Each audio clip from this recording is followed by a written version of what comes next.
Hello, this is Ken Barron with the National Association of Black and White Men Together, asking you to subscribe to our podcast on wherever you have your platform and on Facebook and Twitter, where you can comment and you can like us. So, on with the show, and today I'd like to talk about whitesplaining or white explaining. And because I'm a little cautious when I'm writing on racism, I decided to talk about this topic. I'm cautious because as a white man whose formative years were molded in the UK, a notable one-time colonial power, there should be a check on my whitesplaining. But surely human beings are capable of empathizing with those whose ethnicity or country of origin differ from their own. Some podcasters have the ability to faithfully imagine the experiences of, quote, the other, end quote. If we always use identity when doing a project, we'd lose out on much of our history. Culture should not be a conversation, should be a conversation, not a monologue. But we need to be careful of white-splaining, which can occur when some white people hear a person of color complain about racism. They may immediately explain, in a condescending tone, why the person is wrong, and, quote, getting too emotional, or, quote, seeing race in everything. Some of the biggest headlines about race recently have featured some form of white-splaining. Republican lawmakers in Wisconsin, for example, engaged in legislative white-splaining when they blocked their black Democratic counterparts from honoring a former NFL quarterback during Black History Month because he was, quote, too controversial.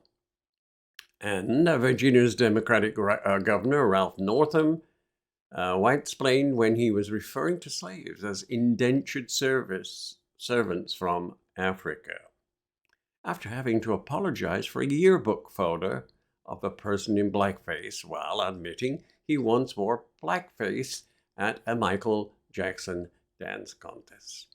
Of course, becoming a victim of white-splaining can be infuriating. Imagine a plumber trying to tell a pilot how to land a plane.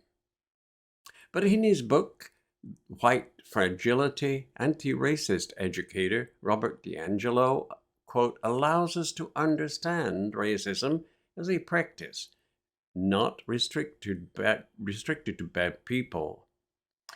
He was referring to the defensive moves that white people make when challenged racially. White fragility is characterized by emotions such as anger, fear, and guilt, and by behaviors including augmentation and silence. These behaviors, in turn, function to reinstate white racial equilibrium and prevent any meaningful cross-racial dialogue.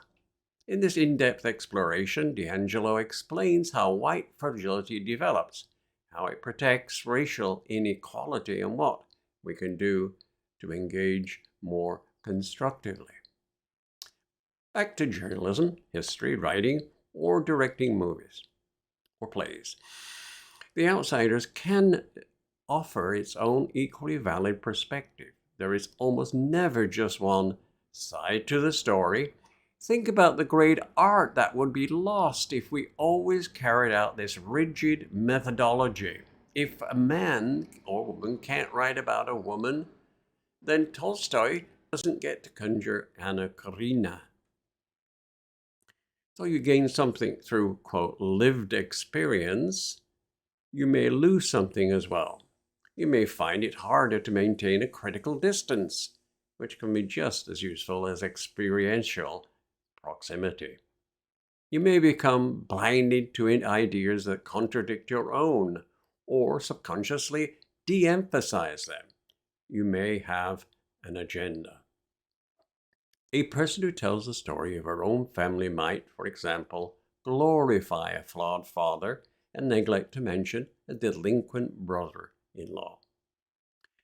Henry Louis Gates Jr. warned, whenever we treat an identity as something to be fenced off from those of another identity, we sell short the human imagination. The belief that, quote, lived experience trumps all other considerations will lead to a world in which we would create stories only about people like ourselves, in stories to be illustrated by people who looked like ourselves, to be reviewed and read only by people who resemble ourselves. If we all wrote only from our personal experience, our films, performances, and literature would be reduced to memoir and transcription.